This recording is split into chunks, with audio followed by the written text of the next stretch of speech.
Et donc cette session, elle se situe au croisement de deux histoires. D'abord l'histoire connue de tous, sociale ou sociétale, qui est le contexte de crise sanitaire, donc de mars à mai en particulier avec le confinement. La parole donnée à des experts scientifiques qui étaient surtout des médecins, mais très rapidement aussi des chercheurs en sciences humaines et sociales qui prennent la parole dans les médias et qui montrent qu'il y a des choses à dire, une distance à prendre, des réflexions à mener aussi dans ce champ disciplinaire. Et donc nous souhaitions le valoriser et montrer que ces prises de parole étaient bienvenues et importantes. Donc l'envie de notre équipe, c'était de valoriser, de contribuer à augmenter la portée de ces interventions dans les médias. Et puis ça rejoint donc l'histoire institutionnelle de notre MSH et aussi donc de Paris-Saclay dans son contexte. Donc il s'agissait effectivement de fédérer la nouvelle équipe de la MSH et de montrer les liens qu'elle pouvait, malgré la distance, malgré donc tout le contexte de télétravail qui nous empêchait par exemple d'aller faire des visites, comme nous le souhaitions au directeur de laboratoire, dans les laboratoires, et bien malgré tout de nouer des liens. Alors du coup, pour dire quelles étaient rapidement les étapes de ce projet, qui a été vu par nous comme un projet fondateur finalement de la nouvelle équipe de la MSH et bien sûr de la nouvelle direction. D'abord, il y a eu le lancement d'une page sur le site web de la MSH, un secteur. C'est parti d'un travail de veille artisanal et donc j'insiste sur ce point parce que voilà, avec notre petite équipe, nous avons cherché à regarder ce qui sortait. Et puis, donc, grâce au travail notamment évidemment du chargé de communication Eric Valdener, à mettre au fur et à mesure en l'intégrant par thème, par grand thème, déjà dès le départ, mais effectivement de ranger en quelque sorte et de présenter à la lecture de tous ceux qui le souhaitaient des interventions de chercheurs en SHS dans la presse. Et donc ça ne s'est pas fait tout à fait tout seul, on ne fait jamais les choses tout seul, puisqu'il y avait par exemple, alors je vois le directeur du département de sociologie de l'UVSQ qui est là aussi, il y avait déjà une initiative de ce type, effectivement, par le département de sociologie, par exemple de l'UVSQ, pour mettre à disposition des étudiants qui étaient en distanciel, voilà, des éléments de compréhension de ce qui se passait. Et donc il y avait déjà des projets plutôt en sociologie. Donc nous, on a souhaité évidemment l'élargir au SHS dans le cadre de la vocation de la MSH Paris-Saclay. Donner assez vite aussi, alors évidemment il ne s'agissait pas de ne publier que les interventions des chercheurs de Paris-Saclay, mais en tout cas assez vite donner une visibilité à ces chercheurs aussi, et donc à commencer à germer cette idée effectivement d'une manifestation qui pourrait avoir lieu pour valoriser notamment ces chercheurs du périmètre également, et tisser les liens que nous n'avons pas pu nouer de la manière dont nous le souhaitions au départ. Du coup, la deuxième étape, après ce premier lancement, ça a été la valorisation de ce secteur. Et donc là, les tutelles, on en parlait tout à l'heure, plusieurs tutelles et partenaires étaient très intéressés, notamment le CNRS et le réseau des MSH, enfin le CNRS, oui, et le réseau national des maisons des sciences de l'homme. Donc il y a eu une promotion comme nouveau secteur, appuyé par le réseau national des maisons des sciences de l'homme, inscrit dans l'initiative dont Hamida Demirdas a parlé tout à l'heure, CNRS-INSERM, crise sanitaire et environnementale, humanité, sciences sociales, santé publique. Et donc il s'agissait, donc en devenant effectivement un secteur appuyé par ce réseau national, s'inscrivant dans l'initiative CNRS-INSERM, il s'agissait aussi de tisser pour nous des liens avec les tutelles et de bénéficier de la visibilité qu'elles pouvaient nous donner aussi pour ce projet. Et l'idée finalement d'une recherche propre, donc j'en arrive petit à petit effectivement à cette session, est arrivée dans un troisième temps. D'abord, elle est arrivée parce qu'il y a eu un appel à projet de l'Université Paris-Saclay qui nous invitait à valoriser le travail que nous étions en train de faire et donc à justement, en tout cas c'était l'idée qui nous était également soufflée, à organiser un colloque qui aboutit aujourd'hui. Mais pas seulement, il y avait une autre invitation de nos tutelles qui était de mener nous-mêmes notre propre recherche et donc effectivement de faire un travail d'analyse sur les données et la base de données que nous étions en train de constituer, en considérant que ce n'était pas seulement des prises de parole superficielles ou un peu à un moment donné, mais que c'était la base pour des travaux de recherche, pour une réflexion, pour des débats surtout en sciences humaines et sociales et avec les autres sciences. Et donc c'est ce travail d'analyse que nous avons voulu constituer, y compris en embauchant du coup sur nos ressources propres 2 ingénieurs de recherche qui pouvaient systématiser, puisqu'on a dit qu'elle était très artisanale, systématiser, et elles le diront commun, notre recueil de données, et donc aussi proposer une analyse sur un versant à la fois quantitatif et qualitatif. Donc voilà, ce qui va vous être présenté maintenant, c'est précisément ce travail d'analyse, qui évidemment, voilà, elles le diront mieux que moi, est en cours, n'est pas fini, mais est quand même bien avancé, et nous le pensons et l'espérons, constitue effectivement une base solide pour poursuivre des recherches dans le cadre d'une activité aussi de recherche de la MSH au service évidemment du périmètre.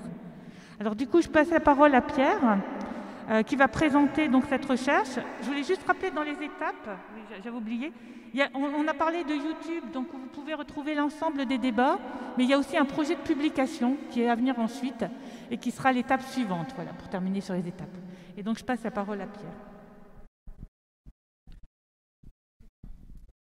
Merci. Oui.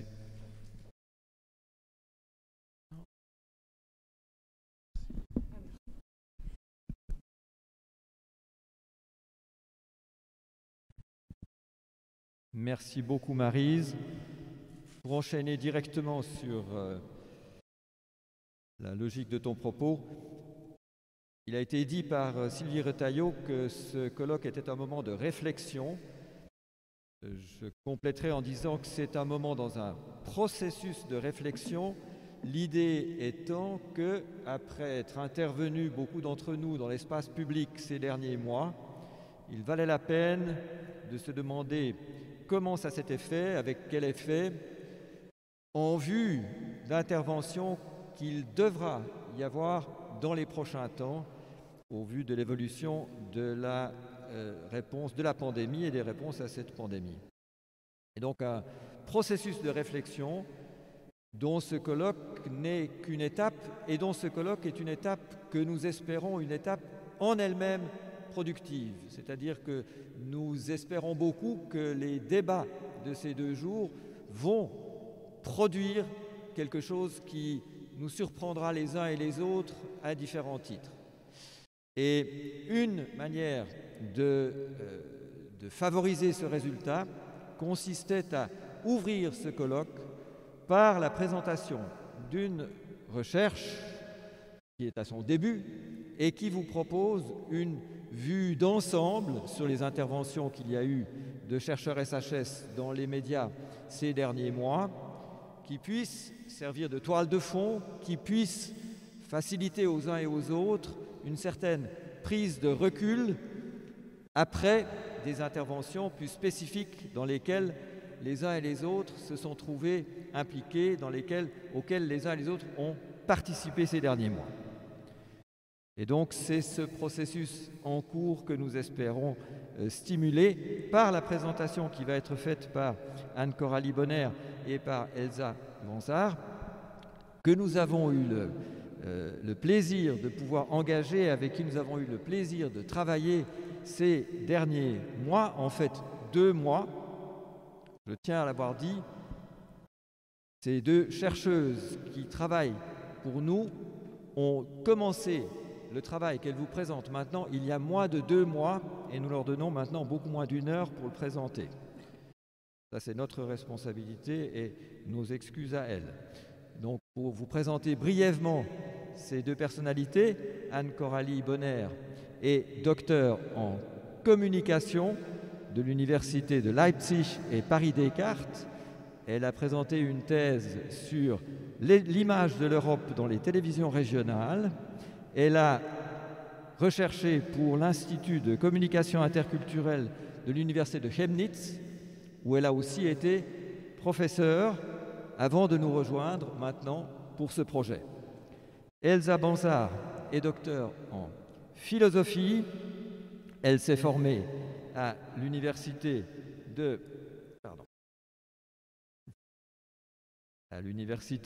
Paris Diderot et à l'Institut Curie, avec une thèse sur les soins de support en cancérologie, et a par la suite fait un post-doctorat auprès de la chaire de philosophie à l'hôpital du CNAM sur les innovations sociothérapeutiques, tout cela sous la direction de Cynthia Fleury, avant, elle aussi, de nous rejoindre pour cette aventure. Je donne la parole à Anne-Coralie Bonner.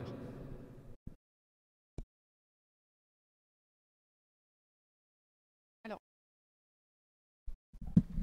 le corpus d'articles que Elsa et moi allons vous présenter maintenant est issu, comme on l'a dit, d'une recherche qu'on a commencée le 10 août, donc il y a exactement 2 mois et 2 jours, et qui avait pour but d'analyser les publications et la prise de parole des chercheurs en sciences humaines et sociales dans l'espace public, entendu au sens habermasien, depuis mars 2020.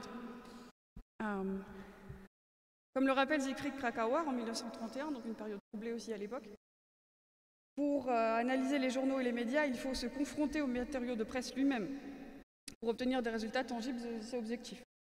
Un problème comme celui de la presse et de l'opinion publique ne peut être construit que dans le matériau lui-même. C'est-à-dire que pour obtenir des résultats tangibles concernant la fonction de la presse, concernant son intrication avec l'économie et la politique, donc c'est notre cas aussi aujourd'hui, il faut découvrir ses connaissances pour l'analyse de faits exemplaires et de cas particuliers. On constate que malgré le contexte il y a presque 90 ans maintenant, cette phrase est plus ou moins toujours d'actualité. C'est un peu ce que Elsa et moi nous avons fait depuis 2 mois, en nous confrontant directement aux matériaux de la presse. Pour ce faire, nous avons choisi 5 médias à analyser. À commencer par Le Monde, comme vous le savez, c'est le journal qui tire le plus en France, à 337 000 exemplaires. Et je précise que nous nous sommes concentrés sur la presse quotidienne nationale et pas sur la presse régionale. Le deuxième média que nous avons analysé, d'accord, merci la technique, c'est Le Figaro. Juste après Le Monde, c'est le deuxième en termes de tirage en France, atteint à peu près 327 000 exemplaires par jour. Le troisième média de PQN que nous avons choisi, c'est Libération, qui publie à peu près 70 000 exemplaires par jour. À ces 2-3 journaux, nous avons ajouté 2 sites internet dédiés à la parole des chercheurs, avec The Conversation et AOC. Vous allez me dire, comment est-ce qu'on analyse plus de 1100 textes que nous avons collectés en 2 mois, enfin moins de 2 mois en l'occurrence, au début? Eh bien, il faut décortiquer, découper et classer.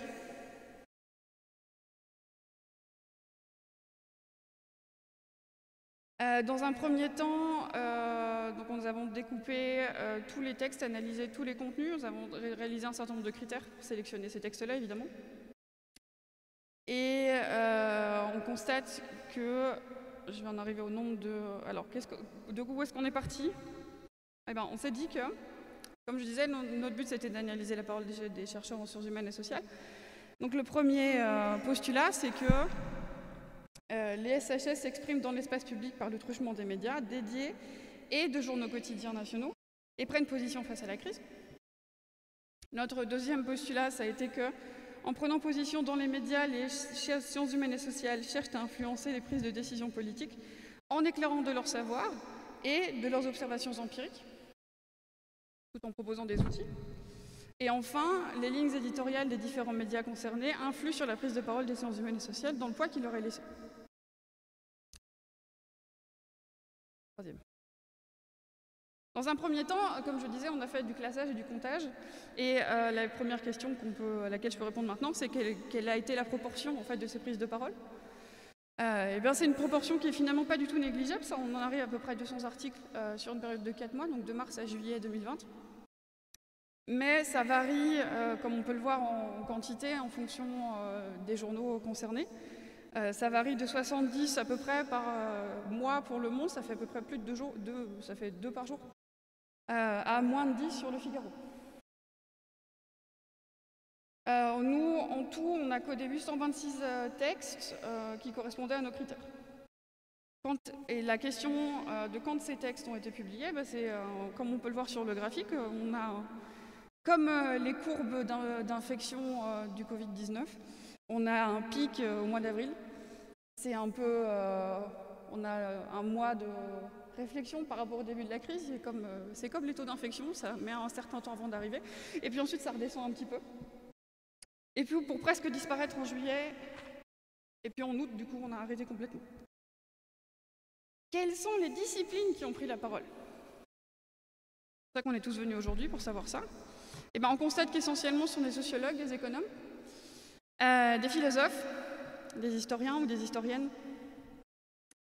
Et voilà, les autres disciplines. Alors, il y a certaines disciplines qui apparaissent presque pas, ce qu'on a été un peu étonnés. Par exemple, les ethnologues, on n'a trouvé qu'un seul sur 826 textes quand même. Les gens de sciences de l'information et de la communication qui apparaissent beaucoup plus finalement sur The Conversation, ou du coup qui obtiennent un nombre, comme on le voit, finalement pas assez modéré, mais c'est parce qu'il y en a énormément sur The Conversation et que sur les autres médias, il n'y en a presque pas. C'est le cas aussi des anthropologues qui sont très présents sur AOC, mais moins sur les autres journaux. Donc il y a quelques variations en fonction des médias considérés. Vous allez me dire, pourquoi est-ce qu'on écrit dans les... C'est un peu ce qu'on a essayé de rechercher. Pourquoi est-ce qu'on a écrit pendant ces 6 mois? Donc du coup, on a aussi cherché à savoir quelles étaient les intentions des articles. Et c'est là où on constate que l'intérêt ou les intérêts des chercheurs en sciences humaines et sociales, ça a été d'abord de dévoiler, de visibiliser, de rendre visible ce qu'autrement on ne voyait pas, comme un des articles le titrait, rendre visible ceux qui sont d'ordinaire invisibles. Ça a été aussi de dénoncer. Mais là, on constate qu'il y a quelques variations entre les médias, par exemple Libération et Le Figaro. C'est là où essentiellement on va dénoncer, avec une prise de position sur un certain nombre de thèmes et des réclamations pour beaucoup de choses. Alors que sur d'autres, sur AOC par exemple, l'essentiel des textes souhaite conceptualiser, c'est-à-dire qu'on apporte un éclairage grâce à la science et grâce aux outils des sciences humaines et sociales pour essayer de comprendre les concepts, apporter de nouveaux concepts pour comprendre la crise. Quels sont les problèmes qui ont été évoqués? Alors on a classé un certain nombre de problèmes parce que finalement sur 826 textes, il y a un certain nombre de thèmes, de problèmes qui reviennent régulièrement. Évidemment, sans surprise, le premier problème évoqué, c'est la question des politiques de santé publique, où les chercheurs se sont posé la question de comment ça marche, qu'est-ce qu'on a fait, qu'est-ce qu'on a bien fait, qu'est-ce qu'on aurait pu mieux faire. Et les enjeux de la sociabilité. Qu'est-ce que ça fait avec nous quand on tient une conférence aujourd'hui? On est tous masqués, on est tous à 1 mètre de distance au moins. On est obligé de désinfecter les micros pendant les prises de parole. Donc on a un peu essayé d'évaluer ce genre de choses dès le début de la crise, donc entre mars et juillet déjà. Il est intéressant de noter aussi, c'est ce qui nous intéresse un peu aujourd'hui, c'est quelles leçons tirer de l'histoire des épidémies et comment la science peut éclairer cette situation. Malgré le fait qu'il n'y a pas beaucoup de textes qui purement parlent de la place du chercheur dans la crise, ou face à la crise, on constate que cette question de comment la science peut éclairer la situation est très présente. Ensuite, comme quand on fait la mise au point avec une caméra, on a essayé d'affiner un peu les thèmes et les mots-clés qui sont présentés. Donc on a un certain nombre de séries de mots-clés, il y en avait plus de 15 au choix. Et il est intéressant de noter par exemple que la question du masque, ou des masques, n'apparaît pas dans les premiers mots-clés, au contraire. On voit que c'est une question de politique, essentiellement, en lien souvent avec la question de la gestion de la crise et de la gestion de la gouvernance, mais pas forcément. La question du confinement, déconfinement, par contre, apparaît sur les 5 journaux. Et alors, ce qui est intéressant, c'est que ces thèmes-là, dans l'ordre dans lesquels je les donne, sont assez... disons que les proportions sont à peu près les mêmes sur les 5 médias analysés. Bon. On est réunis pour parler de la place des chercheurs en sciences humaines et sociales. Et bien, la question, c'est qu'est-ce qui fait d'un texte que c'est un texte scientifique ou une prise de parole de chercheurs?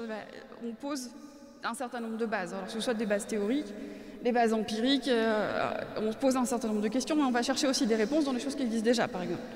Et donc, ce que nous avons cherché à faire, c'est coder l'intertextualité des différents textes. Comment est-ce que sur le monde, on justifie les textes? Quelles références on emploie? Et on constate qu'il y a effectivement un certain nombre de divergences. Alors, il y a on va dire qu'il y a 2 points qui sont qui sautent aux yeux sur le graphique. C'est le fait que les textes de Conversation sur 219, on voit tous à des références. Donc c'est bien la parole du chercheur ou de la chercheure en sciences humaines et sociales qui prouve ce qu'il dit ou ce qu'elle dit, en renvoyant alors soit à des données empiriques qu'on est allé chercher sur le tas à chaud, ou soit en renvoyant à des concepts ou à des statistiques. La question de la justification sur Libération, qui est à moitié-moitié à peu près, c'est 53% de textes qui se justifient et 49% qui ne se justifient pas. On constate que c'est vraiment la parole du chercheur qui est appelée, c'est la personne, c'est beaucoup des interviews aussi, sur Le Monde aussi en l'occurrence, mais c'est vraiment la parole de la personne qui connaît et qui explique en fait avec ses compétences. D'ailleurs, on a aussi codé alors, les émotions employées. J'ai pas fait de joli graphique parce que c'était compliqué de les montrer tous. Mais on a aussi codé les émotions qui ont été employées dans les textes. Est-ce qu'on s'indigne? Est-ce qu'on parle fort? Est-ce qu'on reste un peu neutre? Et on constate aussi que les textes, le plus souvent, emploient des émotions qui sont assez neutres, surtout sur les médias de grand public, comme Le Monde par exemple. C'est vraiment aussi une parole scientifique et mesurée, et qui cherche à prouver ses dires.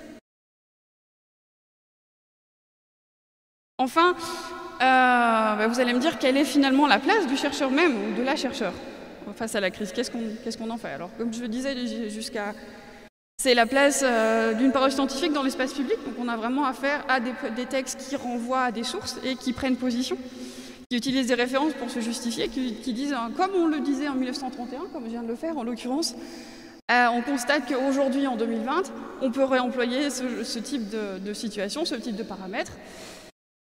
On analyse aussi les situations et on emploie, par contre, ce qui est intéressant, c'est que, enfin ce qui est vraiment quelque chose qui nous a tous surpris pendant la recherche, c'est que les sujets phares des sciences humaines et sociales, donc des choses, alors on a vu que les questions de la sociabilité sont traitées, mais par exemple, la question des inégalités, de l'accroissement des inégalités, la question de la sociabilité, du lien social, finalement ce ne sont pas les thèmes qui apparaissent le plus souvent. Alors, pour finir un peu sur cette partie d'analyse générale, de description du corpus, je me suis attaquée à la question des titres qui sont employés par les différents journaux, parce que, comme on va le voir après aussi avec la présentation d'Elsa, finalement, ce sont des chercheurs en sciences humaines qui parlent, ce ne sont pas des choses médicales dont on parle. Et donc la plupart des journaux ne savent pas, des chercheurs en sciences humaines qui prennent position dans les journaux, n'utilisent pas tous la même expression pour parler du virus, pour parler de la crise, pour parler de la pandémie. On trouve par exemple plusieurs fois coronavirus, on trouve aussi Covid-19, on trouve une seule fois sur AOC Covid-19 au féminin d'ailleurs, on trouve un certain nombre de titres un peu, ou de mots plus, on va dire plus créatifs, post-coronavirus, post-pandémique, post-Covid. On a aussi évidemment la question de penser l'après et la question de pourquoi le Covid-19.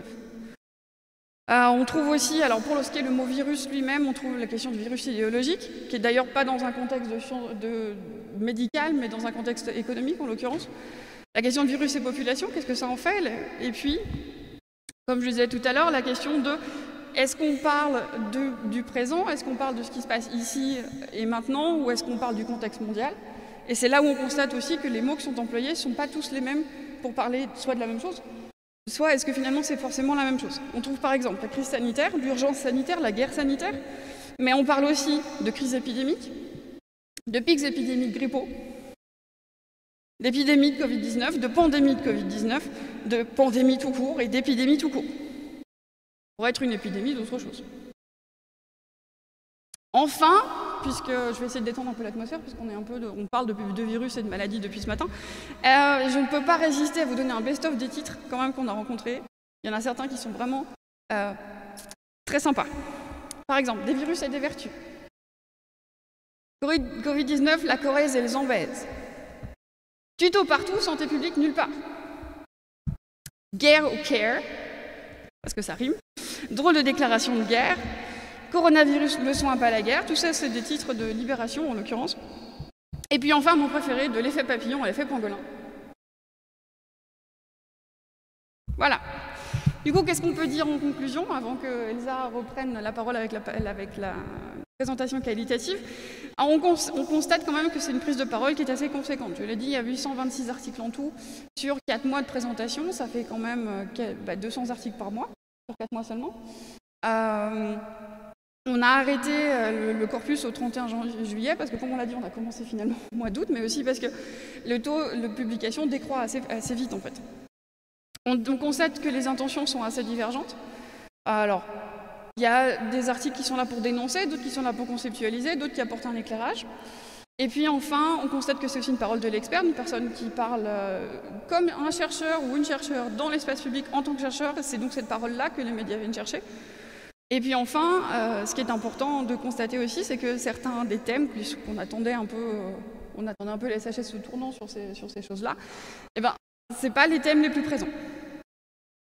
Voilà.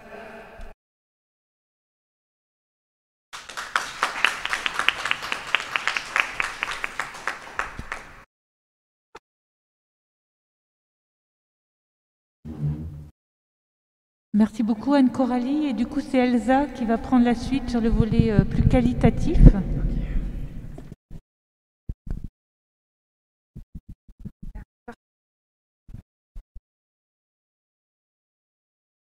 Donc, Covid-19, coronavirus, corona, SARS-CoV-2, SARS-CoV-2 sont autant de dénominations biomédicales dont il n'est nullement question dans les écrits des sciences humaines et sociales.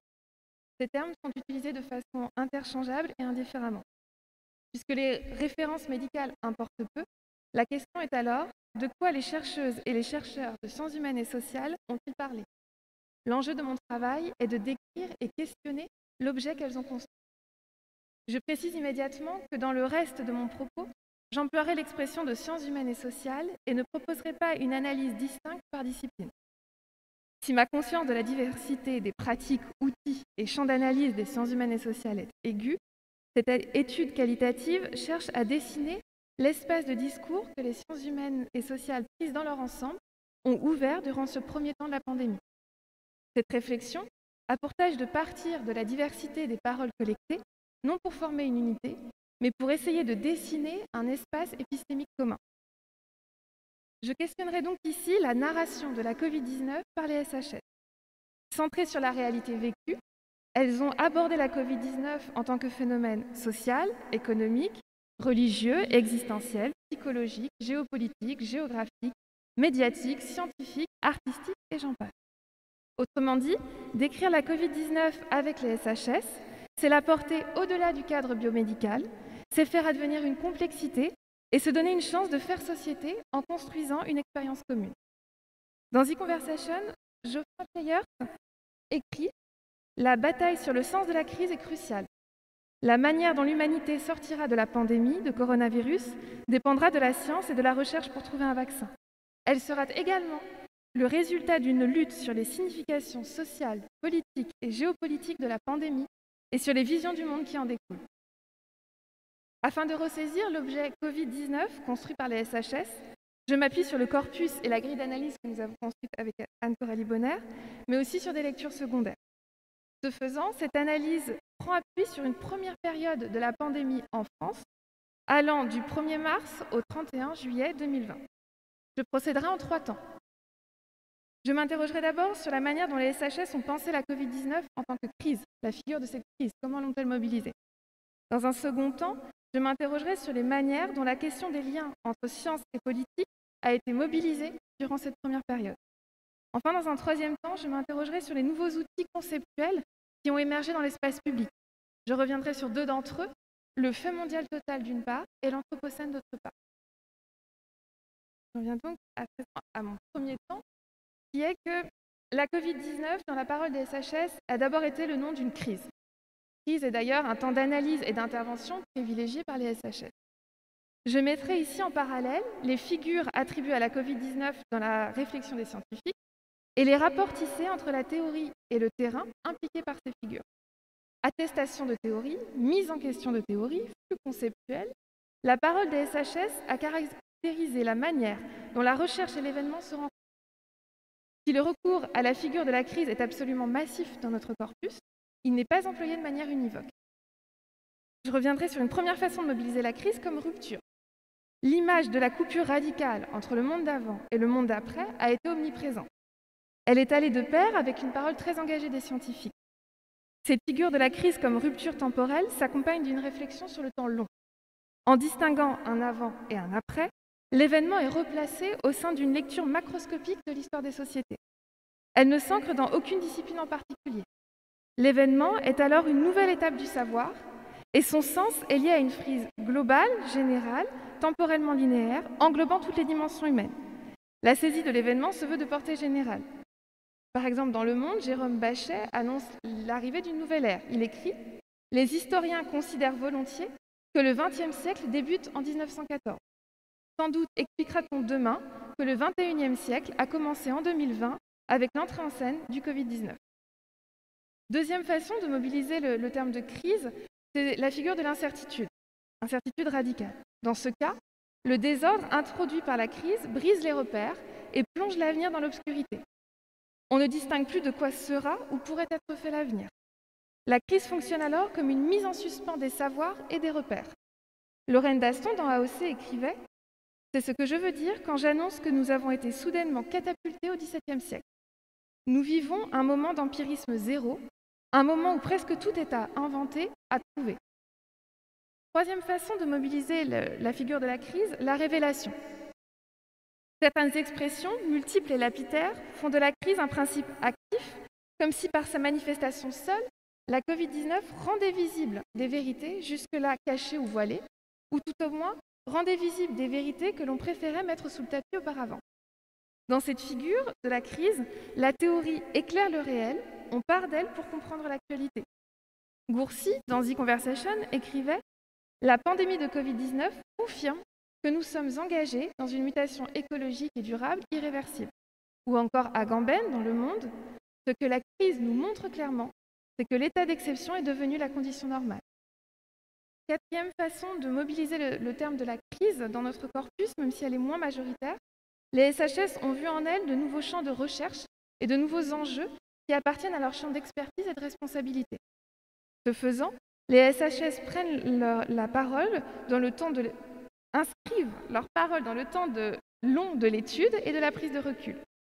Elles situent alors la théorie dans une démarche de co-construction avec le terrain. Citons par exemple des champs de domaines qui ont été beaucoup repris par les médias, comme les usages numériques, la question de la sociabilité, l'économie, la santé publique. En résumé, les SHS ont mobilisé les liens entre théorie et terrain pour problématiser le terme de crise. Mise en cause et mise en suspens des cadres théoriques, ou bien au contraire, validation de théories et revendication de discours perçus comme pas entendus avant la crise.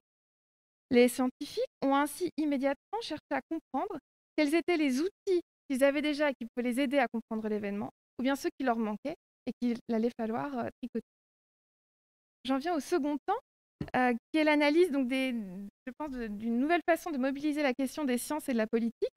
La période qui s'est ouverte en France en mars 2020 a réactivé la question des rapports entre sciences et politique. Afin de resituer la singularité de cette période, on peut rappeler trois axes dans lesquels ont été pensés traditionnellement ces rapports. Soumission de la science aux volontés politiques, la science comme vassale, les sciences guides des politiques, la science comme boussole, ou encore la science comme quête de vérité, détachée de toute considération politique, on pourrait dire la science pour la science. Je crois que dans cette première période et dans notre corpus, les SHS se sont d'abord positionnés comme boussole. Au cœur de la crise, les scientifiques sont venus sur le devant de la scène médiatique afin de transmettre les outils dont ils disposaient pour permettre à la société dans son ensemble de comprendre la crise de la Covid-19 ou du moins de s'interroger sur elle. Elles sont intervenues pour transmettre des savoirs et des analyses, mais aussi pour questionner les actions menées et interroger l'avenir. Elles se sont faites boussole des citoyens. Elles se sont adressées aux membres des communautés bouleversées par la pandémie. Les SHS endossent alors le rôle d'enseignants, donner des clés de lecture. Elles sont ainsi, par exemple, venues expliquer des phénomènes comme la ruée sur les denrées alimentaires, ou bien encore décrypter l'usage du vocabulaire guerrier par le chef de l'État. Elles se sont faites boussole des politiques. Les SHS ont alors endossé le rôle de porte-parole. Elles ont alerté, défendu des valeurs et conseillé. Citons par exemple Damien Leguet, qui, dans Le Figaro et dans Le Monde dans notre corpus, est venu lancer l'alerte sur les souffrances durables que l'on crée en empêchant les deuils et l'assistance aux mourants. Les SHS, enfin, se sont fait boussole des sciences dures et des sciences de la vie. Ce faisant, elles se sont positionnées comme analystes. Prenons l'exemple de Manzo, qui, dans Le Monde, est venu analysé les modèles qui sont utilisés pour la diffusion du virus, pour analyser cette diffusion. Il a analysé que la microsimulation de Ferguson ne tenait pas compte de la structure des interactions humaines. Il écrivait ainsi « Les modèles aidant la décision politique dans la crise actuelle font ainsi l'hypothèse que les interactions entre les individus sont au cœur du processus de diffusion du virus. Mais ils font le choix pratique de ne pas modéliser explicitement la structure de ces interactions. C'est comme si nous étudions la circulation des voitures et des embouteillages sans modéliser de façon réaliste l'infrastructure routière. » Deuxième façon de mobiliser cette question des liens entre les sciences et la politique, les SHS ont essayé de déconstruire les tactiques politiques qui visaient à l'instrumentaliser. En effet, les politiques ont essayé de justifier entièrement leurs décisions par les données scientifiques. Or, les SHS ont bien montré que, premièrement, les recommandations scientifiques n'étaient pas toujours suivies, ou en tout cas pas dans la temporalité recommandée. Deuxièmement, les avis scientifiques n'étaient pas rendus publics et ainsi ne contraignaient pas les politiques, pas même à se justifier de ne pas les avoir écoutés. Troisièmement, les savoirs scientifiques ne peuvent aller au rythme de l'actualité et de l'urgence de l'action. Les SHS sont ainsi venus distinguer les champs de responsabilité de la science et du politique. À la science, le savoir, à la politique, le champ des décisions des actions à mener pour la collectivité. Les SHS ont rappelé que le champ de la décision excède celui du savoir. Autrement dit, le savoir peut éclairer l'action, mais toujours imparfaitement. La décision doit se porter plus avant et relève de la responsabilité politique. Les SHS ont ainsi cherché à rejeter ou à se dégager de ce modèle des sciences comme vassal des politiques. Troisième façon de mobiliser ces questions, la conscience du temps long. Les SHS ont à de nombreuses reprises exprimé la nécessité d'un temps long consacré à la recherche sur les aspects inconnus de cette crise. Je crois que plus fondamentalement encore, elles sont les actrices d'un tournant historique dans les rapports des citoyens aux sciences. La crise de la Covid-19 a exposé dans l'espace médiatique et politique les controverses et les incertitudes propres à la fabrique des savoirs scientifiques. Les SHS jouent plusieurs rôles face à cela. Elles expliquent le bien fondé de ces phénomènes, elles analysent les failles des modèles et méthodes scientifiques, et elles pensent ce tournant lui-même. Ainsi, Habermas, dans Le Monde, a écrit « La pandémie impose, dans le même temps à tous, une poussée réflexive qui, jusqu'à présent, était l'affaire des experts. Il nous faut agir dans le savoir explicite de notre non-savoir. » Résumons. La pandémie de 2020 interroge intensément les liens entre science et politique. C'est cependant sur le temps long qu'il faudra en analyser les conséquences. J'en viens à présent au troisième temps de ma présentation. Et donc je vais revenir sur deux paradigmes qui ont émergé dans les médias, le fait mondial total et l'anthropocène. L'enjeu est de comprendre ce que ces expressions soulignent de la situation contemporaine et les limites auxquelles elles se confrontent.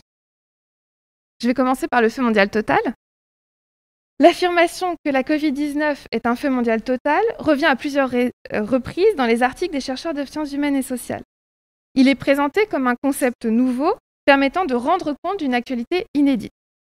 Mais que dit-on lorsque l'on qualifie la Covid-19 de fait mondial total? Rappelons d'abord que l'expression est un clin d'œil au concept de Marcel Mauss, fait social total en l'essai sur le don.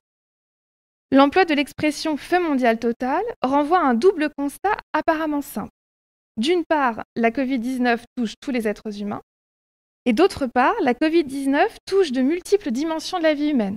On en a déjà cité, médicale, économique, artistique, éducative, etc. L'expression de fait mondial total frappe l'esprit, mais elle est peu analysée pour elle-même. Elle renvoie dans notre corpus aux énumérations de multiples aspects et dimensions de la crise. Ainsi, Edgar Morin, dans Le Monde, a par exemple défini la Covid-19 en tant que crise planétaire, en tant que crise économique, en tant que crise nationale, en tant que crise sociale, en tant que crise civilisationnelle, en tant que crise intellectuelle et en tant que crise existentielle. On peut parler de poupée russe. Une crise en cache une autre, ou tout de moins une crise en engendre une autre par un phénomène de ricochet.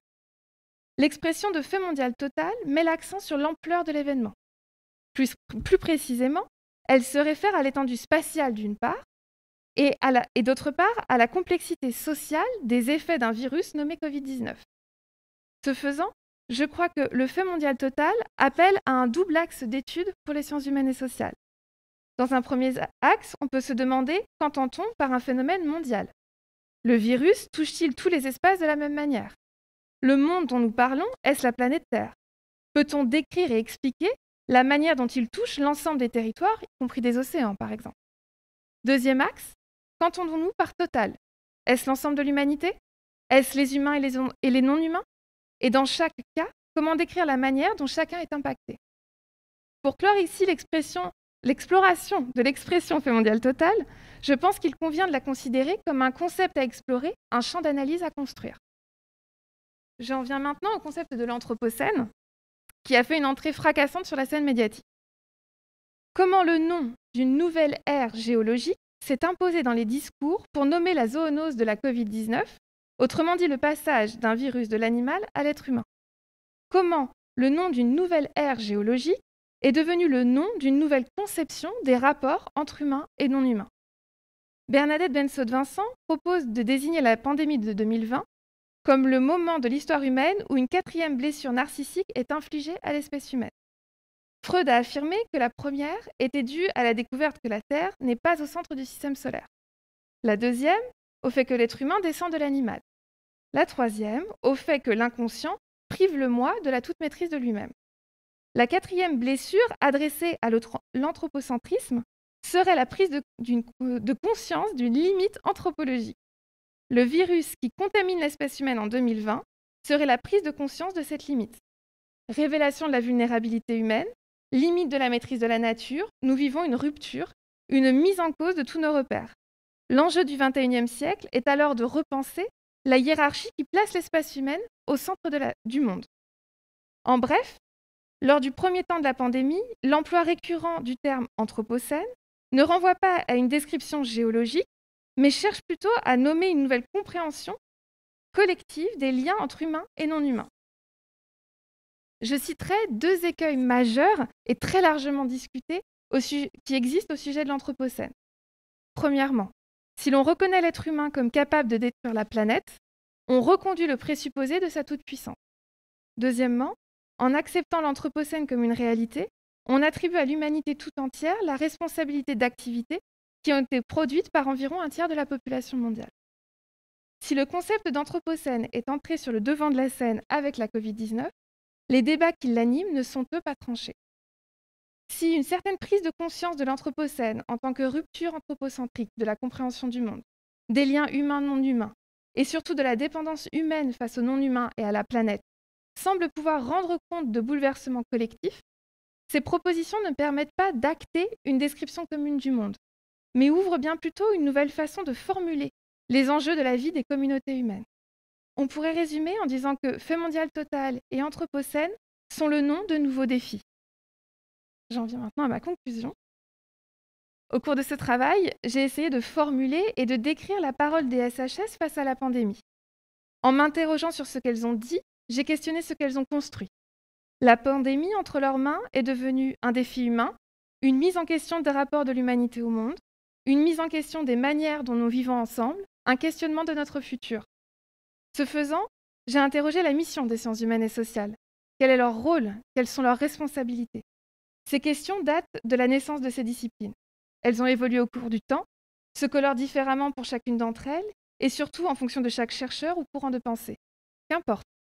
La crise de la Covid-19 nous tend ce miroir. Que faisons-nous? Et doucement arrive sa petite sœur. Que devons-nous faire? Quel est notre devoir en tant que chercheurs en sciences humaines et sociales? Je voudrais finir avec les mots de Max Weber. Dans Le savant et le scientifique, texte tant cité dans notre corpus, Max Weber s'interrogeait sur le but des sciences. Il relisait l'histoire des sciences à partir de 3 tournants majeurs. Socrate, avec qui la science est recherche de concepts, la Renaissance, lors de laquelle la science est recherche de la vérité et la vérité recherche de Dieu, et le XIXe siècle, où la science est connaissance de la nature humaine et voie vers le bonheur. Max Weber écarte toutes ces hypothèses. Toutes les significations accordées à la science se sont effondrées. Concept, vérité, Dieu, nature, bonheur. Il affirme, avec Léon Tolstoï, qu'à la question « Quel est le sens de la science ?», il n'existe qu'une seule réponse. Elle n'a pas de science, elle n'a pas de sens, puisqu'elle ne donne aucune réponse à la seule question qui nous importe. Que devons-nous faire? Comment devons-nous vivre? Il reformule alors la question. Ainsi, ne pouvons-nous porter notre interrogation que sur ce seul point. En quel sens ne nous donne-t-elle aucune réponse? Et à défaut, ne pourrait-elle pas rendre service malgré tout à celui qui pose correctement le problème? Je vous remercie de votre attention.